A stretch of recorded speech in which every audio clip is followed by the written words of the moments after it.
প্রিয় কর্মরত এবং অবসরপ্রাপ্ত কর্মী বন্ধুরা, আজকে 5ই মে আমার পরিবারের জীবনে একটা বিশেষ দিন। আজকে পরিবারের সঙ্গে থাকা খুব দরকার ছিল, কিন্তু গত বছরেও এই দিনটিতে আমি দিল্লিতে ছিলাম ডিএ মামলার প্রয়োজনে।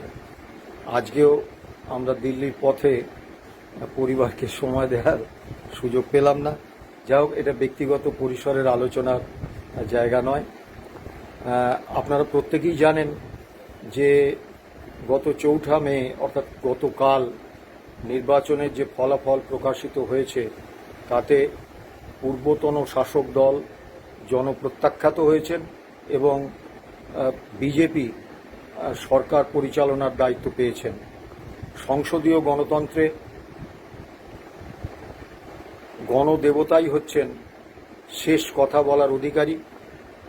কাজেই সংসদীয় গণতন্ত্রের সৌজন্য মেনে নতুন যে শাসক দল সরকারে এলেন সেই সরকারকে স্বাগত জানাই, তার সাফল্য কামনা করি। 1982 সালে আমাদের সংগঠন confederation of state government employees তৈরি হয়েছিল। সেই সময়ে আমরা যে সিদ্ধান্ত নিয়েছিলাম সরকার এবং কর্মী সংগঠনের সম্পর্কের বিষয়ে, আজও সেই একই সিদ্ধান্ত আমাদের কার্যকর আছে। আমাদের সংগঠন confederation of state government employees দৃঢ়ভাবে বিশ্বাস করে সরকারে যে শাসক দলই আসুন না কেন, সরকার আদতে মালিক এবং রাজ্য কর্মীরা আদতে শ্রমিক। সরকার এবং রাজ্য কর্মীদের মধ্যে সম্পর্কটা মালিক শ্রমিকের। এখানে সরকারের র্যাশনাল বিহেভিয়ার বা যুক্তিসঙ্গত আচরণ হচ্ছে কম বেতন দিয়ে, কম মজুরি দিয়ে, কম সুযোগ সুবিধে দিয়ে বেশি সময় কাজ করিয়ে নেওয়া। আর কর্মী পক্ষের অর্থাৎ শ্রমিক পক্ষের র্যাশনাল বিহেভিয়ার হচ্ছে ঐক্যবদ্ধ কর্মী পক্ষ গড়ে তুলে সরকারের কর্মী বিদ্বেষী বা কর্মী স্বার্থ বিরোধী সিদ্ধান্ত এবং কর্মসূচির বিরুদ্ধে ঐক্যবদ্ধ লড়াই করা এবং সরকার বা মালিককে বাধ্য করা তাদের দাবি পূরণে।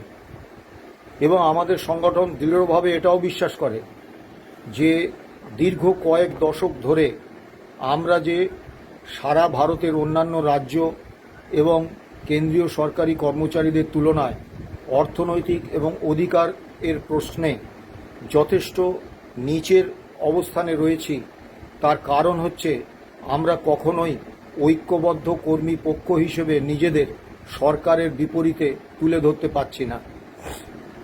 দুঃখের হলেও এটা সত্যি, আমরা চাকরি জীবনের শুরুতে শুনেছিলাম রাজ্য কোঅর্ডিনেশন কমিটির নেতাদের মুখে যে সেই সময় ফেডারেশন কংগ্রেস সরকারকে সমর্থন করত, অর্থাৎ 77 পূর্ববর্তী সময়। আবার 34 বছরের বাম শাসনে আমরা দেখেছি আমাদেরই মধ্যে একটা বিরাট অংশ স্বঘোষিত দায়বদ্ধতা নিয়ে নিয়েছিলেন বামফ্রন্টকে চোখের মণির মতো রক্ষা করার জন্য, এবং সেই স্বঘোষিত দায়বদ্ধতা হেতু 34 বছরে একটি দিনের জন্য আমরা all India consumer price index মেনে ডিএ পাইনি। যদিও পূর্বতন বাম সরকার রূপা 2009-এ all India consumer price index মেনে ডিএ পাওয়ার অধিকারটাকে স্বীকৃতি দিয়ে গিয়েছিলেন বলেই আমরা মামলা করতে পেরেছিলাম এবং মামলায় এই ঐতিহাসিক জয় আমরা আদায় করে আনতে পেরেছি। সে কারণে আমরা পূর্বতন সরকারকে নিশ্চয়ই বামফ্রন্ট সরকারকে কৃতজ্ঞতা জানাবো, অভিনন্দন জানাবো।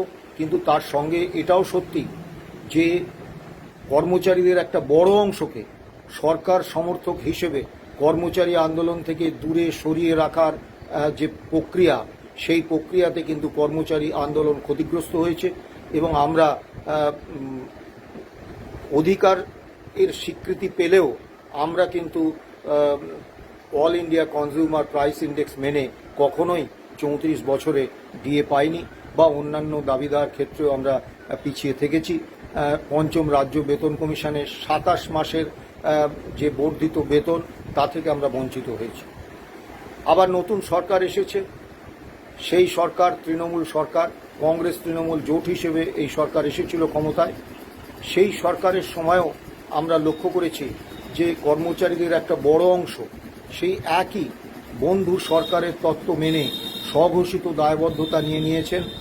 এই তৃণমূল সরকারটাকে বুকের হৃৎপিণ্ডের মতো রক্ষা করার স্বঘোষিত দায়বদ্ধতা থেকে কর্মচারীদের একটা বড় অংশকে আন্দোলন থেকে দূরে সরিয়ে রেখেছেন। এবং তারা শুধু আন্দোলন থেকে দূরেই সরে থাকেননি, সেই রাজ্য সরকারি কর্মচারী ফেডারেশন তারা কিন্তু কর্মচারী আন্দোলনের পিঠে ছুরি মেরেছেন সরাসরি। যারা প্রতিবাদী কর্মচারী আন্দোলনে যোগ দিয়েছেন তাদের প্রতিহিংসামূলক বদলি, ডিটেলমেন্ট, তারপরে মিথ্যে মামলা, শোকজ, সাসপেনশন এবং শাসক দল, পুলিশ এবং প্রশাসনের ত্রিমুখী মদতে তাদের উপর অত্যাচার নামিয়ে এনেছেন।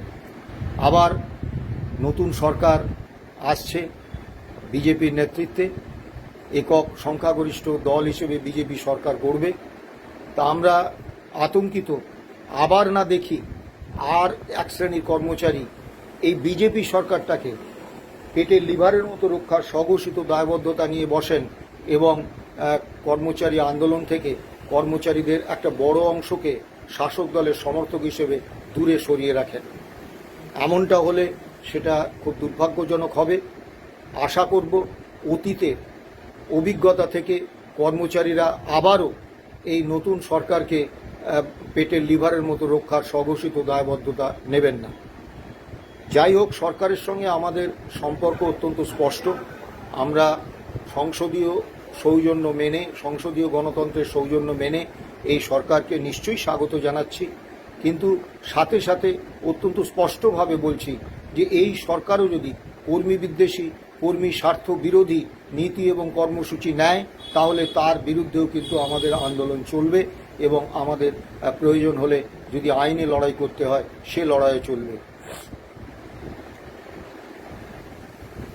নির্বাচনের প্রাক্কালে স্বয়ং কেন্দ্রীয় স্বরাষ্ট্রমন্ত্রী এবং মাননীয় প্রধানমন্ত্রী পশ্চিমবঙ্গে এসে অত্যন্ত সুনির্দিষ্টভাবে প্রতিশ্রুতি দিয়ে গেছেন যে ৪৫ দিনের মধ্যে, ক্ষমতায় বসার ৪৫ দিনের মধ্যে সপ্তম বেতন কমিশনের বর্ধিত যে বেতন এবং পেনশন সেটা লাগু করে দেবেন তারা, অর্থাৎ কর্মচারীরা হাতে বর্ধিত বেতন পাবেন, বকেয়া ডিএ মিটিয়ে দেওয়া হবে। তারা প্রতিশ্রুতি দিয়েছেন যে ৬.৫ লক্ষেরও বেশি স্থায়ী পদে রাজ্য কর্মীদের শূন্য পদ রয়েছে, সেই শূন্য পদগুলো পূরণ করবেন এবং সেই পূরণটা হবে ঘুষ বা রাজনৈতিক দলীয় রাজনৈতিক আনুগত্যের উপর নির্ভর করে নয়, মেধা, যোগ্যতা এবং তার দক্ষতার ভিত্তিতে নিরপেক্ষভাবে এই নির্বাচন হবে। এখন এগুলো যদি হয়, যদি এই সরকার প্রতিশ্রুতি রাখেন এই শাসক দল, তাহলে নিশ্চয়ই আমরা তাদের অভিনন্দন জানাবো এবং তারা প্রতিশ্রুতি রাখছেন কি রাখছেন না এটার জন্য আমাদের ভারত ভ্রমণে যাওয়ার দরকার নেই। তারা অত্যন্ত সময়ভিত্তিক একটা সূচি দিয়েছেন যে ৪৫ দিনের মধ্যে এই বিষয়গুলো আমরা পাবো এবং ডিসেম্বরের মধ্যে এই নতুন ৬.৫ লক্ষাধিক যে স্থায়ী কর্মীর পদ তাতে স্বচ্ছভাবে নিয়োগের প্রক্রিয়া শুরু হয়ে যাবে এবং ডিসেম্বর ২০২৬-এর মধ্যে নিয়োগ সম্পূর্ণ হবে। আমরা নিশ্চয়ই লক্ষ্য রাখব। আপনারা জানেন পূর্বতন সরকার ২০১২ সালের ১০ই জানুয়ারি পুলিশ কর্মীদের ইউনিয়ন করার অধিকারটা কেড়ে নিয়েছিলেন। যে পুলিশ কর্মীরা এই অধিকারটা পেয়েছিলেন ১৯২৩ সালে ব্রিটিশ সরকারের সময়, এবং আমরা অত্যন্ত স্পষ্টভাবে বলেছিলাম এই সরকারটা অর্থাৎ তৃণমূল সরকার কর্মচারীদের অধিকার এবং অর্থনৈতিক দায়বদ্ধতার প্রশ্নে ব্রিটিশ সরকারের থেকেও ভয়ঙ্কর। তারপরে একে একে সমস্ত ট্রেড ইউনিয়ন এবং গণতান্ত্রিক অধিকার যেগুলো আমরা দীর্ঘ সংগ্রামের ফলে অর্জন করেছিলাম সেগুলো এই সরকার কেড়ে নিয়েছিলেন। এমনকি নবান্নে বা প্রশাসনের বিভিন্ন গুরুত্বপূর্ণ ভবনে মিটিং, মিছিল, স্লোগান, পোস্টারিং বা এমনকি সমবেত হওয়া এই বিষয়ে নিষেধাজ্ঞা জারি হয়েছিল প্রশাসন থেকে পুরোপুরি কর্মচারী আন্দোলনকে সরিয়ে দেওয়া হয়েছিল। তা আমরা আশা করব নতুন সরকার আমাদের এই অধিকার ফিরিয়ে দেবেন, ঠিক যেভাবে পূর্বতন বামফ্রন্ট সরকারের আমলে আমরা প্রশাসনিক ভবনগুলোতে আমাদের কর্মচারী আন্দোলন করতে পারতাম বিনা বাধায়, অর্থাৎ বিনা সরকারি বাধায়। দ্বিতীয় যে বিষয়টা সেটা হচ্ছে নবান্নে আমরা আমাদের প্রবেশাধিকার নেই। আপনারা জানেন যে নবান্নে আমাদের ঢুকতে দেওয়া হয় না। তা আমরা আশা করব নতুন সরকার ক্ষমতায় আসার পরে, বাম আমলে কিন্তু এই প্রসঙ্গে উল্লেখ করতেই হয়, বাম আমলে মহাকরণ ছিল প্রশাসনের প্রাণকেন্দ্র। সে সময় কিন্তু প্রোটেক্টেড এরিয়ায় মাননীয় মন্ত্রী এবং গুরুত্বপূর্ণ সচিবরা বসতেন, মুখ্য সচিব সহ, স্বরাষ্ট্র সচিব সহ তারা বসতেন, এবং আমরা যাতে মন্ত্রী বা মাননীয় মন্ত্রীদের ঘরে যেতে পারি, তাদের সঙ্গে দেখা সাক্ষাৎ করতে পারি, তাদের সঙ্গে আমাদের বক্তব্য জানাতে পারি, এই জন্য প্রতিটি কর্মচারী সংগঠনকে 5টি করে প্রোটেক্টেড এরিয়া পাস দেওয়া হতো। আমরা সেই পাস নিয়ে সংরক্ষিত এলাকায় যেতাম। আমরা নতুন সরকারের কাছে আশা করব তারা এই ধরনের ব্যবস্থা আবার ফিরিয়ে আনবেন। মানুষ তো আশাই করে, যদিও এর আগে বারবার আমরা যে শাসক দল এসেছে তার নির্বাচনী প্রতিশ্রুতিতে ভরসা রেখে পরবর্তীকালে বুঝেছি এই নির্বাচনী প্রতিশ্রুতি আসলে নির্বাচনী জুমলা। কিন্তু বিজেপি নতুন ক্ষমতায় এসেছে, এখনই এতটা হতাশা ব্যক্ত করব না, আমরা নিশ্চয়ই অপেক্ষা করব। আগামীকাল confederation of state government employees and others versus state of West Bengal and others, অর্থাৎ ডিএ মামলার শুনানি।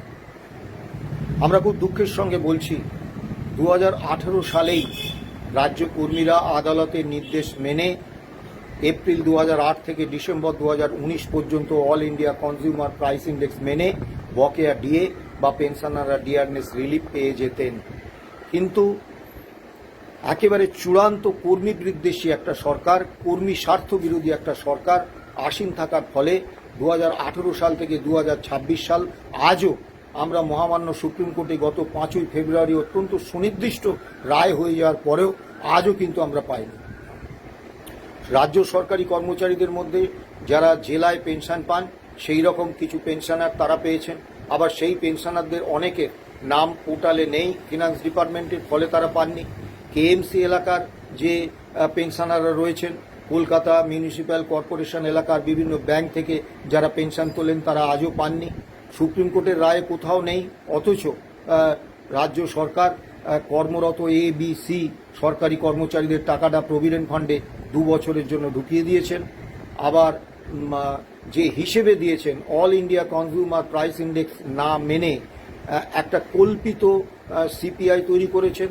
আমরা সবাই জানি 1982 ধরে 1/4/2006 all India consumer price index ছিল 536 পয়েন্ট, সেটাকে 605 করে দিয়ে একেবারে কল্পিতভাবে আমাদের প্রাপ্যটা দুভাবে বঞ্চিত করেছেন।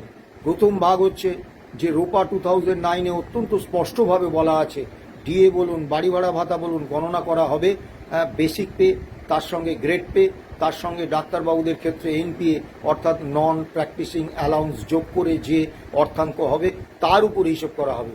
রাজ্য সরকার প্রথমেই যেটাতে মেরেছেন, বঞ্চিত করেছেন, সেটা হচ্ছে যে শুধুমাত্র বেসিক পের উপর গণনা করেছেন। দ্বিতীয় যে জায়গাটা ঘা দিয়েছেন যে all India consumer price index 536-এর জায়গায় 605 করেছেন। এখন ডিনোমিনেটর অর্থাৎ একটা ভগ্নাংশের নিচের দিকে যেটা থাকে লব এবং হরে যেটা থাকে সেটা যত বাড়ে তত প্রাপ্যটা কমে। সেই হিসেবে 536 থেকে কল্পিতভাবে 605 করে দিয়ে আমাদের প্রাপ্যটা কমিয়েছেন। তারপরে all India consumer price index না মেনে তারা বলেছেন যে 2011 থেকে নাকি তারা নিজস্ব রাজ্যভিত্তিক সিপিআই তারা করেছেন, সেই সিপিআই এর ভিত্তিতে দিয়েছেন। ফলে আমাদের যা প্রাপ্য তার 43% আমরা পেয়েছি, 57% ওই তৃণমূল সরকারকে কাট মানি হিসেবে আমাদের দিয়ে দিতে হয়েছে। অন্যান্য রাজ্যকর্মী অর্থাৎ যারা গ্র্যান্ট ইন এডে বেতন পান তাদের কেউ এখনো পর্যন্ত 1 পয়সা পাননি। তাদের জন্য একাধিক প্রশাসনিক অর্ডার হয়েছে, কিন্তু সেই সব অর্ডারের কোথাও সুপ্রিম কোর্টের রায় মেনে এই অর্ডার হচ্ছে এরকমটা বলা নেই। অর্থাৎ অত্যন্ত স্পষ্টভাবে আমরা বলতে চাই যে মহামান্য সুপ্রিম কোর্টে গত 5ই ফেব্রুয়ারি 2026 ঐতিহাসিক রায় দিলেও রাজ্য সরকার, পূর্বতন রাজ্য সরকার তার কর্মী বিদ্বেষ এবং কর্মী স্বার্থ বিরোধী মানসিকতার কারণে সেই রায় মানেননি এবং আমরা কিন্তু আমাদের সুপ্রিম কোর্ট নির্দেশিত যে প্রাপ্য সেটা পাইনি এবং একটা বিভাজন তৈরি করে দেওয়া হয়েছে। এক বিভাজন হচ্ছে কর্মরত কর্মচারীরা তাদের টাকাটা ABC গ্রুপে প্রভিডেন্ট ফান্ডে ঢুকিয়ে দেওয়া হয়েছে একটা বিভাজন। দ্বিতীয় বিভাজন সরকারি কর্মচারীদের একটা অংশকে দেওয়া হয়েছে, আর একটা অংশ এখনো পাননি, অর্থাৎ KMC এলাকার যারা পেনশনার তারা পাননি। আবার অন্যান্য রাজ্যকর্মী, বোর্ড, কর্পোরেশন, পঞ্চায়েত, পুরসভা, শিক্ষক, শিক্ষাকর্মী তাদেরকেও তাদের প্রাপ্যটা এখনো পর্যন্ত দেওয়া হয়নি। তা ইন্দু মালহোত্রার কমিটি তৈরি করে দিয়েছিলেন মহামান্য সুপ্রিম কোর্ট। তা মহামান্য ইন্দু মালহোত্রার কমিটি 8টি বৈঠক করেছেন সরকারের সঙ্গে এবং সরকারের সঙ্গে বৈঠক করে ইন্দু মালহোত্রার কমিটির অনুমোদনেই এই 2 বছরের জন্য প্রভিডেন্ট ফান্ডে কর্মচারীদের টাকাটা ঢুকিয়ে দেওয়া হয়েছে। আমরা ইন্দু মালহোত্রার কমিটি এই 8টি বৈঠকে কিন্তু কর্মী সংগঠনের কাউকে ডাকেননি। মামলায় 4টি পক্ষ, মূলত 4টি পক্ষ। একটি হচ্ছেন পিটিশনার রাজ্য সরকার, বাকি 3টি পক্ষ হচ্ছে মূল মামলাকারী সংগঠন respondent number 1 confederation of state government employees, 2 নম্বর হচ্ছে মামলায় প্রথম দিন থেকে যুক্ত সংগঠন রেসপন্ডেন্ট নাম্বার 2 ইউনিটি ফোরাম এবং মামলায় 2022 সালে 13ই এপ্রিল যুক্ত হয়েছেন যারা সেই কর্মচারী পরিষদ রেসপন্ডেন্ট নাম্বার 3। দুর্ভাগ্যের বিষয় এই 8টি বৈঠকে এই 3 রেসপন্ডেন্টের কাউকে না ডেকে ইন্দু মালহোত্রার কমিটি শুধুমাত্র রাজ্য সরকারের সঙ্গে আলোচনা করে এই সুপ্রিম কোর্টের রায় রূপায়ণ করাটা এতটা জটিল এবং বিভ্রান্তিকর করে তুলেছেন যে আমরা চূড়ান্ত আতঙ্কিত। তা মহামান্য সুপ্রিম কোর্টের নির্দেশে গত 24শে এপ্রিল, গত 27শে এপ্রিল এবং গত 1 মে আমাদের এই 3 রেসপন্ডেন্টের সঙ্গে ইন্দু মালহোত্রা কমিটির বৈঠকের কথা ছিল। 24শে এপ্রিলের বৈঠকটি শেষ মুহূর্তে বাতিল হয়ে যায়, 1 মের বৈঠকটিও বাতিল হয়ে গেছে। ফলে আমাদের বিপুল আর্থিক ক্ষতির সম্মুখীন হতে হয়েছে, কারণ আমরা আইনজীবীদের জন্য এবং আমাদের জন্য বিমানের টিকিট কেটেছি, সেই টিকিট কাজে লাগেনি, নষ্ট হয়েছে। 27শে এপ্রিল আমাদের সঙ্গে মাননীয় ইন্দু মালহোত্রা কমিটির বৈঠক হয়েছে, কিন্তু সেই বৈঠকও ইন্দু মালহোত্রা কমিটির ফুল বেঞ্চের সঙ্গে নয়, বৈঠক হয়েছে কেবলমাত্র ডেপুটি সিএজি ওই 4 সদস্যের কমিটির একজনের নেতৃত্বে তিনিই ছিলেন, বাকি 3 সদস্য কিন্তু ছিলেন না। ফলে ফুল বেঞ্চের সঙ্গে আমরা আলোচনা করার কোনো সুযোগ পাইনি।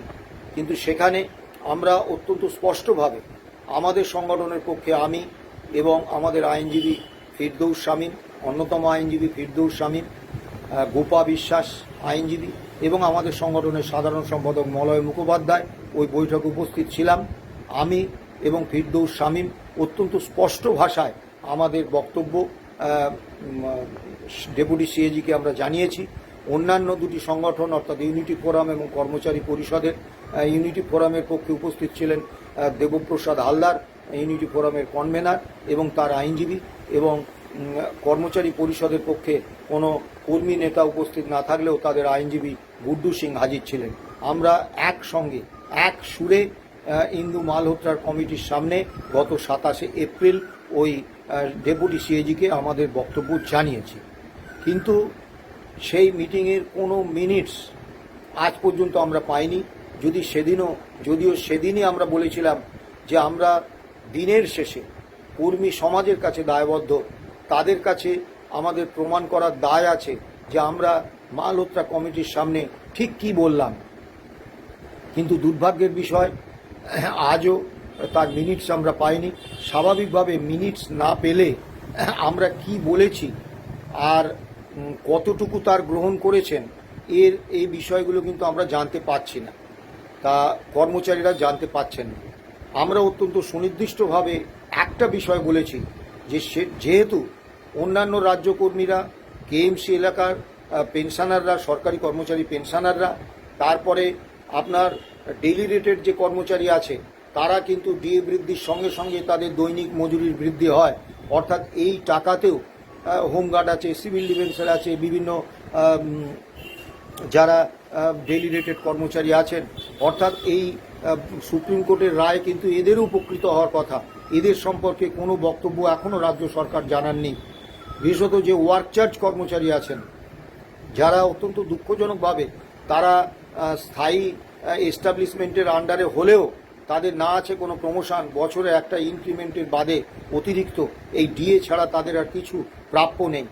তারা পদোন্নতি পান না, তারা যে পদে যোগ দেন সেই পদেই তাদের শেষ পর্যন্ত চাকরি করে যেতে হয় অবসর গ্রহণ পর্যন্ত।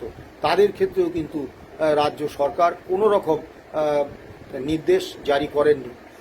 তো আমরা এই সমস্ত বিষয়গুলো ডেপুটি সিএজির কাছে উপস্থাপন করেছি এবং স্পষ্টভাবে তাকে বলেছি যে রাজ্য কর্মীদের এই রায় রূপায়ণের ক্ষেত্রে তাদের যে ক্ষোভ বিক্ষোভ বা তাদের বক্তব্য সেটা জানানোর জন্য কোনো ব্যবস্থা নেই। ডেপুটি সিএজি বলেছিলেন কেন ওয়েবসাইট আছে রাজ্য সরকারের এ সংক্রান্ত, সেখানে আপনারা জানাবেন। আমরা স্পষ্টভাবে বলি এ সংক্রান্ত কোনো ওয়েবসাইট নেই, যার ফলে আমরা ডেপুটি সিএজির কাছে অত্যন্ত স্পষ্টভাবে তিনটি সংগঠনের পক্ষ থেকে দাবি করেছি। প্রথম এই দাবিটি তুলেছেন আমাদের অন্যতম আইনজীবী ফিরদৌস শামীম। তা আমরা দাবি তুলেছি যে ইন্দু মালহোত্রার কমিটি রাজ্য সরকারকে নির্দেশ দিন যে একটা গ্রিভেন্স উইন্ডো খোলার জন্য, যে উইন্ডোতে প্রত্যেকটি কর্মচারী, প্রত্যেকজন পেনশনার তাদের ক্ষোভ, এই রায় রূপায়ণ সংক্রান্ত বিষয়ে তাদের বক্তব্য, তাদের অপ্রাপ্তি, এই বিষয়গুলো যাতে তারা জানাতে পারেন। এখনো পর্যন্ত হয়নি। আগামীকাল সুপ্রিম কোর্টের মামলার শুনানি আছে। তা যেহেতু ইন্দু মালহোত্রার কমিটির সঙ্গে 24 এপ্রিল এবং 1 মের বৈঠক দুটি হলো না, ফলে আমরা ইন্দু মালহোত্রার কমিটির সামনে ফুল বেঞ্চের সামনে আমাদের বক্তব্য কিন্তু জানাতে পারলাম না। কেবলমাত্র ডেপুটি সিএজির কাছে আমাদের বক্তব্য জানালাম। তার কতটা গ্রহণ হয়েছে, কতটা বর্জিত হয়েছে সেটাও আমরা আজ পর্যন্ত জানতে পারিনি। আমরা জানি না আগামী 6 তারিখ মহামান্য সুপ্রিম কোর্টে কী হবে। 3টের সময় শুনানি আছে, আমরা যাচ্ছি, আমাদের আইনজীবীরাও যাচ্ছেন। তা আমরা দেখি মহামান্য সুপ্রিম কোর্টে 6 তারিখ কী হয়। আমরা একটা কথা অত্যন্ত স্পষ্টভাবে বলছি যে তৃণমূল নেতৃত্বাধীন সরকারের কর্মী বিদ্বেষ এবং কর্মী স্বার্থ বিরোধী দৃষ্টিভঙ্গির কারণেই দীর্ঘদিন ধরে এই মামলা, দীর্ঘ 11 বছরে মামলা পড়েছে, 10 বছর ধরে এই মামলা ঝুলে আছে। আমাদের মামলাটা করতেও হয়েছে এই রাজ্য সরকার যেহেতু এই বকেয়া ডিএর টাকাটা দিতে অস্বীকার করেছিলেন। রূপা 2009-এ যে সাংবিধানিক প্রতিশ্রুতি পূর্বতন সরকার শাসক দল রেখে গিয়েছিলেন, সরকার একটা কন্টিনিউইং বডি, পরবর্তীকালে শাসক দলে যেই আসুক সেই কন্টিনিউইং বডি হিসেবে সরকার সেই কনস্টিটিউশনাল কমিটমেন্ট মানতে বাধ্য। পূর্বতন তৃণমূল সরকার এই কমিটমেন্ট মানেননি বলেই আমাদের আদালতে যেতে হয়েছে। 2018 সালের সুনির্দিষ্ট রায় যে DA is a legally enforceable right এবং ডিএ ক্যালকুলেশন করার একমাত্র সূচক all India consumer price index, এগুলো বলে দেওয়ার পরেও কিন্তু মহামান্য কলকাতা হাইকোর্ট সুনির্দিষ্ট রায় দেওয়ার পরেও আমরা আমাদের প্রাপ্যটা পাইনি। এমনকি দুর্ভাগ্যের বিষয়, গত 5ই ফেব্রুয়ারি একেবারে সময়ভিত্তিক রায় দিয়েছিলেন মহামান্য সুপ্রিম কোর্ট। আমরা ভেবেছিলাম যে একেবারে নির্দিষ্ট সময় ভিত্তিক, কোন সময়ের মধ্যে ইমিডিয়েটলি এরিয়ার ডিএ 25% দিতে হবে, বাকি 75%-এর একটা পার্ট 31শে মার্চের মধ্যে দিতে হবে, বাকিটা 15ই মের মধ্যে দিয়ে দিতে হবে। এরকম সুনির্দিষ্ট একটা টাইম ফ্রেম বেঁধে দেওয়ার পরেও এবং সুপ্রিম রায়ের এই যে ডাইরেকশন, সেটা রাজ্য সরকার কতটা পালন করছেন, আদৌ করছেন কিনা, এটা নজরদারি করার জন্য একটা সুপ্রিম কোর্ট নিজেই একটা কমিটি করে দিয়েছেন। সুপ্রিম কোর্টের মাননীয় অবসরপ্রাপ্ত বিচারপতি ইন্দু মালহোত্রা এবং 2টি হাইকোর্টের 2 অবসরপ্রাপ্ত বিচারপতি এবং সিএজি অফিসের একজন অফিসার যিনি ডেপুটি সিএজি, অত্যন্ত উচ্চপদস্থ অফিসার, তাদের নিয়ে। কিন্তু দুর্ভাগ্যের বিষয়, এত কিছু করার পরেও আমরা এটা বুঝতে পেরেছি, সরকার যদি মহামান্য সুপ্রিম কোর্টের রায় মানতে গড়িমসি করে তাহলে কিন্তু সমস্যা হয়। সুপ্রিম কোর্ট সময়ভিত্তিক রায় দিয়ে দিলেও সেই রায় সরকার পালন করেন না। এখন এই রায়ে নতুন শাসক দল এসেছেন, সরকারের ভূমিকা কি হয় এটার উপর অনেকটা নির্ভর করছে। আমরা আগামী 6 তারিখ তার একটা আভাস নিশ্চয়ই পাব। আমরা আগামীকাল আমরা যাব। তবে এখনো পর্যন্ত তো সরকার তৈরি হয়নি, সেক্ষেত্রে এখন আগামীকাল হয়তো পূর্বতন সরকারের সিদ্ধান্ত মতোই রাজ্যের আইনজীবীরা ভূমিকা নেবেন, কিন্তু পরবর্তীকালে সুপ্রিম কোর্টে যে মামলা হবে সেখানে যে নতুন সরকার এসেছে সেই সরকারের যে দৃষ্টিভঙ্গি, সেই দৃষ্টিভঙ্গি অনুসারেই সরকার মামলাটায় ভূমিকা নেবেন। আমরা আশাবাদী এবং সুপ্রিম কোর্টের রায় শাসক দলে যেই থাকুন না কেন তাদের যে কার্যকর করতে হবে এই ব্যাপারে আমাদের কোনো দ্বিধা দ্বন্দ্ব আমাদের নেই। আমরা জানি যে মহামান্য সুপ্রিম কোর্ট সর্বোচ্চ ন্যায়ালয়, সেই সর্বোচ্চ ন্যায়ালয়ের নির্দেশ মানতে কোনো অঙ্গ রাজ্যের রাজ্য প্রশাসন বাধ্য। এ বিষয়ে আমাদের কোনো দ্বিধা দ্বন্দ্ব নেই এবং আমরা এটাও জানি যে সমস্ত রাজ্যকর্মীরা অর্থাৎ কর্মরত এবং অবসরপ্রাপ্ত রাজ্য সরকারি কর্মচারী, বোর্ড, কর্পোরেশন, পঞ্চায়েত, পুরসভার কর্মচারী, শিক্ষক, শিক্ষাকর্মী সহ আন্ডারটেকিংসের কর্মচারী সবাই এই রায়ে এপ্রিল 2008 থেকে ডিসেম্বর 2019 পর্যন্ত বকেয়া ডিএ পাবেন। রাজ্য সরকার অত্যন্ত চতুরতার সঙ্গে 2016 থেকে 2019 পর্যন্ত প্রথম পর্যায়ে দেওয়ার প্রক্রিয়া চালু করেছেন, তাও ভুল হিসেব করে ইচ্ছাকৃতভাবে কর্মচারীদের বঞ্চনা করার লক্ষ্যে ভুল হিসেব করে। কিন্তু আমরা এই সমস্তগুলোই সংশোধন করে নিতে পারবো মহামান্য সুপ্রিম কোর্টের আমাদের আবেদনের ভিত্তিতে, এই বিশ্বাস আমাদের আছে। কিন্তু পরিশেষে আপনাদের প্রত্যেকের কাছে একটা অনুরোধ থাকবে যে শ্রমিক এবং মালিক এদের মধ্যে যে পারস্পরিক সম্পর্ক সেটা কিন্তু চিরকাল দ্বন্দ্বমূলক। আমরা কনফেডারেশন অফ স্টেট গভর্নমেন্ট এমপ্লয়িজের পক্ষ থেকে যে কোনো শাসক দলের নেতৃত্বাধীন সরকার যখন কর্মচারীদের পক্ষে কোনো সিদ্ধান্ত নিয়েছেন আমরা তাকে অভিনন্দন জানিয়েছি, স্বাগত জানিয়েছি, সমর্থন জানিয়েছি।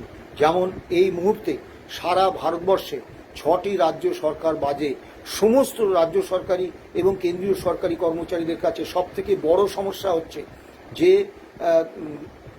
পুরাতন পেনশন স্কিম বাতিল করে নতুন পেনশন স্কিমে তাদের পেনশন দেয়া।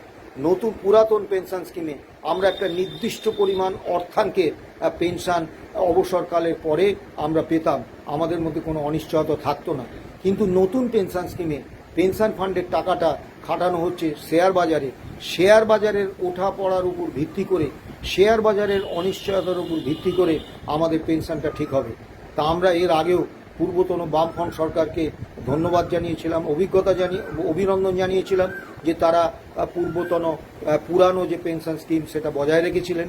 আবার তৃণমূল সরকার তার প্রবল সমালোচনা করার পরেও আমরা কিন্তু এই ইস্যুতে তৃণমূল সরকারকেও সমর্থন করেছি যে তারা পুরাতন পেনশন স্কিম বাতিল না করে পুরাতন পেনশন স্কিম চালু রেখেছেন। আবার নতুন সরকার এলে আমরা আশা করব এই পুরাতন পেনশন স্কিম চলবে, পুরাতন পেনশন স্কিম চালু থাকবে। আবার যদি সরকার অন্য কোনো রকম সিদ্ধান্ত নেন নিশ্চয়ই আমাদের বিরোধিতা থাকবে। আমরা অত্যন্ত স্পষ্ট বলে দিই, আইএমটিউসি কর্মী হিসেবে বিভিন্ন চা বাগান, জুট মিল, বিভিন্ন কলকারখানায় আমাকে বারবার যেতে হয়। সেখানে গিয়ে আমরা দেখেছি শ্রমিকদের যে অল্প কিছু শ্রমিক মালিকের পক্ষে কথা বলে, শ্রমিক সমাজ তাদেরকে সামাজিকভাবে বিচ্ছিন্ন করে রাখে, তাদেরকে আক্ষরিক অর্থে দালাল বলে চিহ্নিত করে এবং তাদেরকে মালিক পক্ষের মতোই কর্মচারীদের প্রতিদ্বন্দ্বী শত্রু শ্রেণীর মানুষ হিসেবে গণ্য করেন। আমরা হোয়াইট কালার এমপ্লয়ি, সেখানে যারা কোনো সময় সরকারকে চোখের মণির মতো রক্ষার, কোনো সময় সরকারকে বুকের হৃৎপিণ্ডের মতো রক্ষায়, কোনো সময় সরকারকে পেটের লিভারের মতো রক্ষায় স্বঘোষিত দায়বদ্ধতা থেকে সরকারকে সমর্থন করেন, অর্থাৎ মালিককে সমর্থন করেন। আমরা ভদ্রতা বশে তাদের দালাল বলতে পারি না, কিন্তু বাস্তব হচ্ছে তারা শুধু দালাল নয়, তারা কর্মী আন্দোলনের শত্রু এবং কর্মচারী আন্দোলনকে ঐক্যবদ্ধ কর্মী পক্ষ হিসেবে সরকারের সামনে যে আমরা উপস্থাপিত করতে পারি না তার এক এবং একমাত্র কারণ যে সরকারি কর্মচারী রাজ্য কর্মীদের একটা বড় অংশ তাদের সুবিধাবাদী মানসিকতা, সবসময় শাসক দলের সঙ্গে থাকবো, অন্যেরা আন্দোলন করে ত্যাগ স্বীকার করে মামলা খেয়ে সাসপেন্ড হয়ে বিভিন্ন জায়গায় ডিটেলমেন্ট বা প্রতিহিংসামূলক বদলির শিকার হয়ে তারা দাবি আদায় করে আনবে, আমরা সেই সুফল ভোগ করব। এই মানসিকতা থেকে কর্মচারীদের বেরিয়ে আসতে হবে।